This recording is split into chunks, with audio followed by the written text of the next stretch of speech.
Hey everyone, it's me, Coffee Stitcher. This is probably going to be a short video because I don't really have much to show like I was kind of thinking I might. Alright, well, it's the Sunday after Thanksgiving. I hope everybody had a lovely Thanksgiving for those in America who celebrate. For those not in America, I hope you had a happy Thursday. Let's see. Not a lot really went on. I did do some online shopping. I have things that will be coming, so December will be a little more haul-filled than this week is. Um, so, just realized I forgot a bag. So there we go. Alright. So, we've got our WIP updates. I'll do my, here's what I'm going to work on this week. Some discussion, and then a mini sort of rundown of what I have for next year that's not official yet. I haven't sort of finalized. I'm still finalizing things. And then I do have a small, tiny bit of haul, but part of the haul actually works into an update because I'm me.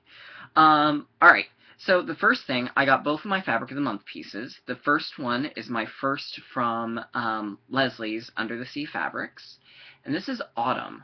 It's on 32 count linen. And it's gorgeous. It's a nice chocolatey-ish,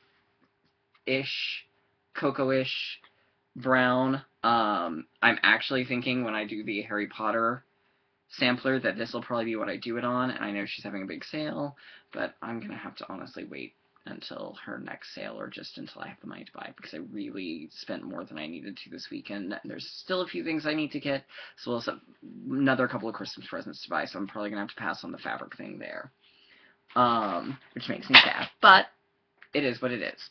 I made my bed, I shall lie in it. So that was my first Fabric of the Month from her, so I now have 3 pieces of fabric in my stash of hers. And actually, I have plans. I will do Home of a Needleworker, number 4 on it, as well as another one which I will reveal when it comes in. And then the other piece was my monthly one from Lourdes with Die Stitch Love. Oh, crap. Needle minders touched and needle transferred. It's called Lilith, and it's a purple and gold. And I did not center it well, which pisses me off, because now I've got this very awkward thing on one side, but that's okay. Whatever. It may actually end up working out better in the long run. Because there's still enough. And it's, what it is like, so picture the fabric oriented. We'll just hold up this one again. So pretend that this is not autumn. It's purple for the most part, but in this corner it's got a gold spray. And I was racking my brain on what I could do on it, because y'all know I don't really tend to do anything on, I tend to stick to single colors. Not because multiple ones can't be pretty, but just that's not my general style. And then it hit me, Magical Creatures from Clouds Factory. So I've joined the Magical Creatures Stitch Along, and I started working on the border. And here's where I'm at so far. Ta-da! I've got January, February, April, and the vast majority of March. I just have a little bit left to do on March, so I'll finish that tonight. Done. So I will be working on that this week to finish up the border. And that way next month when it starts, I don't have to worry about that. I am not doing necessarily the called for colors. I'm not going to do, like, wild changes to anything. It's mostly going to be maybe some, like, oh, well, I have this color floss that I wanted to try using, so it'll be more like that. And then my usual, let's add some glitter. Maybe even some beads. We'll see. So that'll be the monthly one for next year. I'm not going to put the calendar year on it. I'm just going to leave it January. I'm just not going to do that part. But I will leave the months in. So, yeah. so there we go. And my needle minder for it is Gonzo the Great, because quite honestly, when you think of a magical creature, what creature is really more magical than Gonzo? And his mere existence in and of itself is magical. It's true. So obviously that's going to be one of my ones for next year. And then I worked more on Wizard. I've done 3 full pages, as well as part of 2 others. So I'm almost halfway done. I finished up last week with all of the backstitching. All of that sky is done.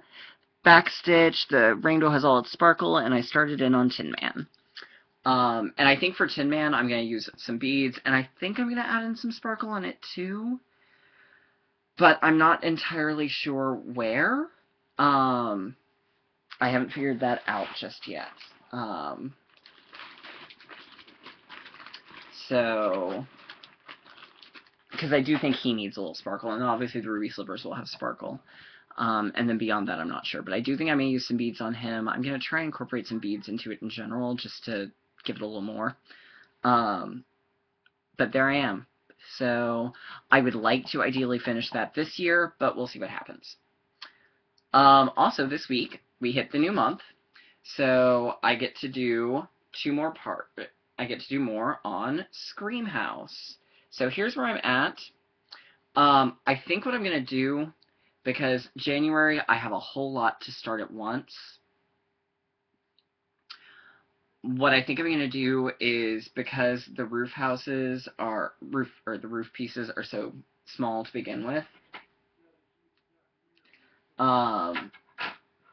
is I think what I'm going to do is I'm going to go ahead and finish out everything that's on here, on the tin roof, and then I'm going to go ahead on, and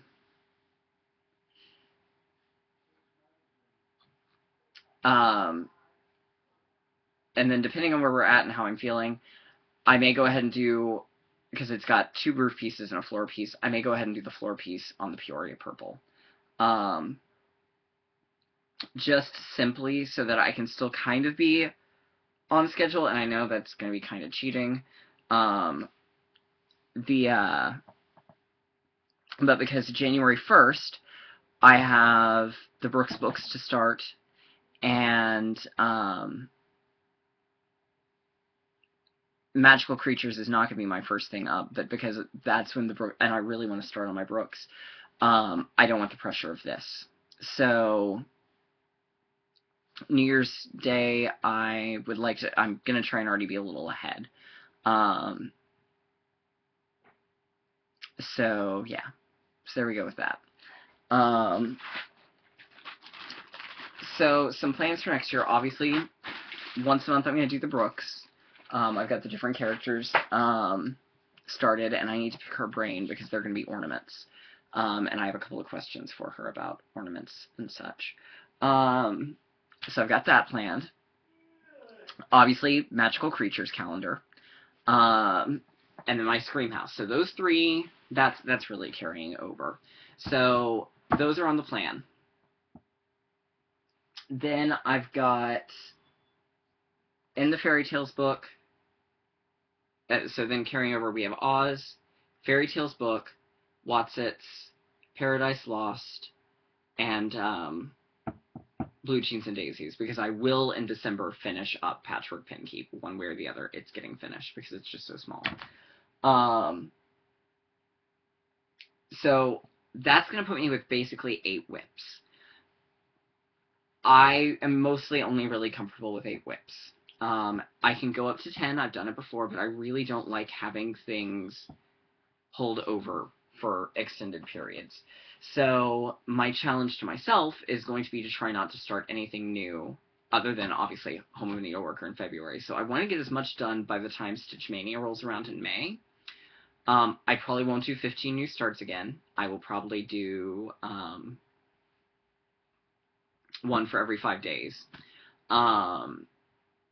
But I'm also going to try as best I can to stick to doing 15 to 30 minutes a day on a project that hasn't been done in a while, just so that I can see some progress going on them. So that's kind of the plan there. So I don't have necessarily, I do have some projects picked out. I may make some changes to this. There may be some things that I retire temporarily. We'll see. I will not be doing the Frosted Pumpkin sampler, and I'm not going to do the Clouds Factory.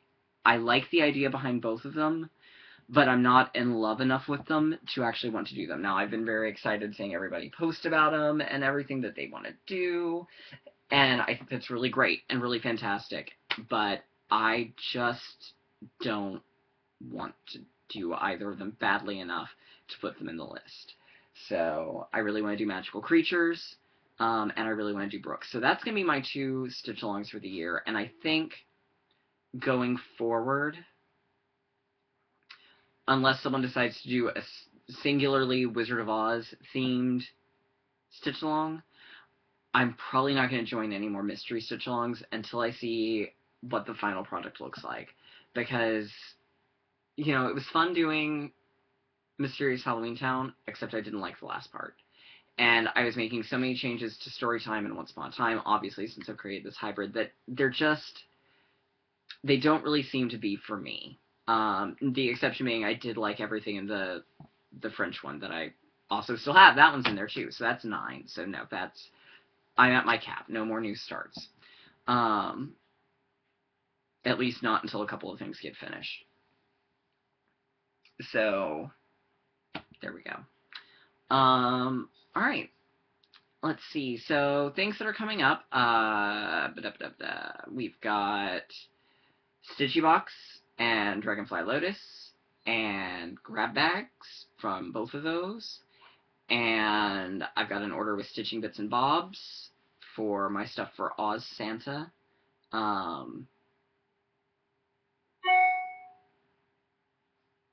As well as a couple other things that I bought because I'm insane.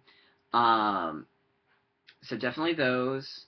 I have one thing that I'm possibly buying tomorrow, depending on what bills are. And then I have Christmas presents to buy still. So, yeah. So, anyhow, I guess the last thing remaining is this week's Oz game, which is the final Oz game. It is the most recent Oz game. This does not include LEGO Dimensions, because I was solely focusing on games that only featured Oz, or that was its primary feature.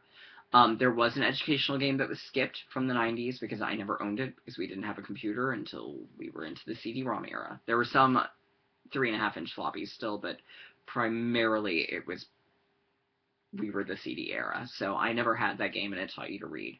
And then skipped over the Rugrats game because I couldn't find a copy of it. And I don't know where mine is or what happened to mine. So the last one in it was one that was released in time for the 70th anniversary. So this was back in 2009. It's a much more traditional Japanese RPG. And in fact, it wasn't even labeled Wizard of Oz. It was called something like Rizawwood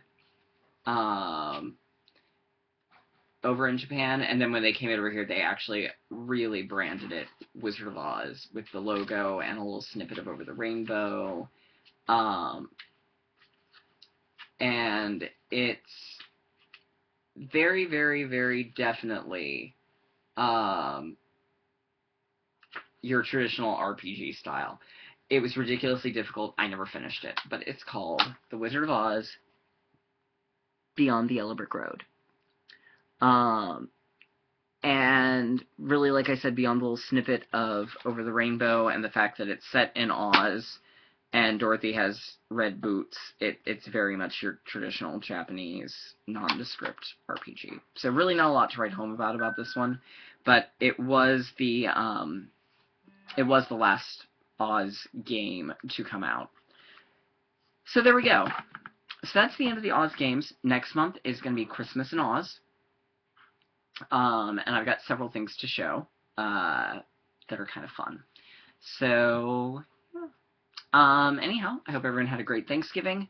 And I will talk to you all later. Bye, everybody.